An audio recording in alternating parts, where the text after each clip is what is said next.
What's up, everybody? This is A7X Van Ben. This is what sold on eBay at auction in the Pirate CSG world, generally from the dates of March 2nd to March, I believe March 10th or March 9th, 2024. So we've got Frozen North LEs, got a Loki's Revenge Pack 202.50.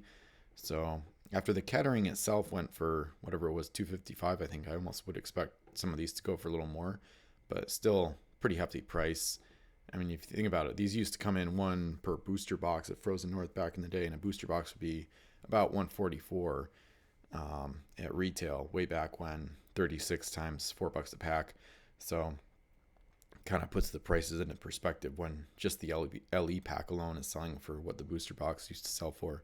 So Elsinore went for about $20 less than that, the Elsinore LE pack. So these have basically two ships and then a crew in them, usually like a Silver Explorer or whatever. I've got Spanish Main display box of 18 packs for 200, which is pretty hefty. I know Hills Wholesale Gaming has, I think, 9 for 90. So that kind of does fall in line with $10 a pack, basically, because 18 times 10 would be the 180. So I guess that price kind of makes sense. It's just kind of interesting to see Spanish Main appreciate in value the past year or so. And yeah, there's kind of a trend sometimes when Hills runs out of a set or raises their prices, it kind of affects the eBay market too to some extent. And then we've got this one, looks like Kalmar. From the picture, it looks like this is the Kalmar LE pack from Frozen North. So that one was only 110, so that's a little less than these other ones. And South China Seas, this was one of the biggest auctions of the year so far, if not the biggest for Pirates. 35 packs of South China Seas. So just one pack off from a full box went for 1,100. So quick math shows that at $31.43 per pack. So you get a little discount compared to buying them individually, but not a huge discount. Still have to have a pretty big financial outlay. Because usually if they're sold individually on eBay, I've seen them at like 40, 45, 50, somewhere around there per pack. So still pretty expensive, and pretty much still the most expensive set on a pack basis at least. And then we've got Scepter, the LE Scepter 1550, Bloody Throne for 54, which is the most I've seen that go for. I'm pretty sure it must be because of that misprint. Yeah, this is a weird one where they had a one mast sloop cut, and so it was almost like a card 1 of 1 on a one mast sloop.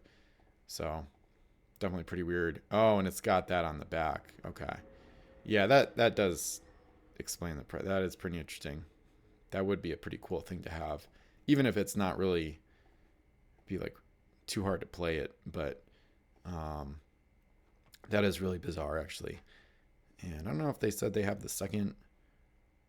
I don't know if they have the second card.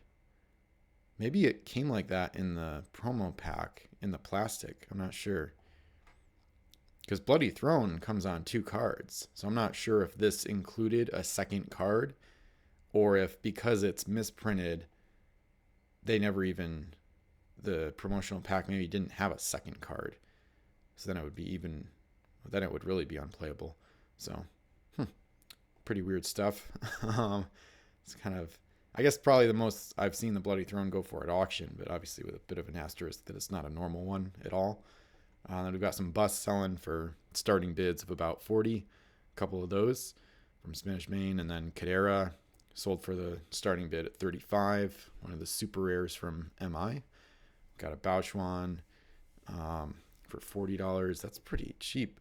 This is interesting actually, because I know this one has been averaging more than that.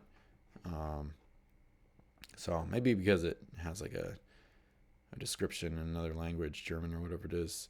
So interesting. And while the shipping would be more, so the total for me would have been around 54, but still it's kind of interesting. A bit cheaper than I would have expected it to go for. HMS Lizard went for 100, so there have been a few more Fire and Steel LEs, not too many though, not like another round of Morning Stars that I've seen. So HMS Lizard 100, Lagarto, and Sea Lizard starting bids about 75. And there were some Morning Stars, just I don't think there were a full 6. So the HMS, the English version, 247.50. So, and then we've got the Pirate one for 250. So similar prices there. and continues the run of expensive single ships.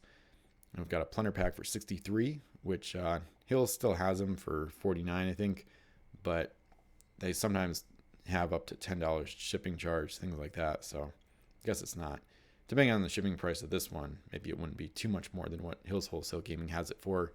And if you're not aware of Hills Wholesale Gaming, there'll be a link to that site in the description. And usually they've got the best prices on Ocean's Edge and Revolution packs specifically. Sometimes they have the best prices on other sets as well, but the selection has gone down a bit over the years as the scarcity has increased. Stuff has run out of stock. So that pretty much wraps up for the stuff I was watching. Feel free to comment below if you think I missed something that was really interesting. And beyond that, feel free to like, comment, subscribe. And question of the day would be, what are you watching for this week? So, for example, auctions ending by about, let's say March 17th or 18th, 2024. Curious to hear your thoughts on that. And if you've had any steals or gotten any good deals lately. So thanks again for watching. I'll see you in more content.